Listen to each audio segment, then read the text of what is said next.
Владимир Тимин. Хлеб военной поры. Очередь длинна. Стою с другими. Только б до весов добраться мне б.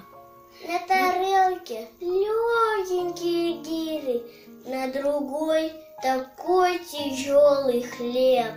Хлеб, он умещался на ладошке, и покуда ты идешь домой, с этой пайки оберешь все крошки, да чуть-чуть отломишь от самой.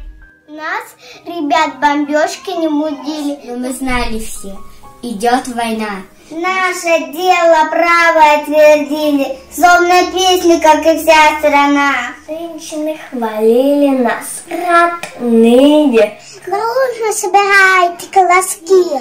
Победим, не только что ржаные, белые спечем вам колобки. дни войны, ребячие наши годы, сумки с хлебом, рваные пимы, преодолевали все невзгоды наравне со взрослыми и мы.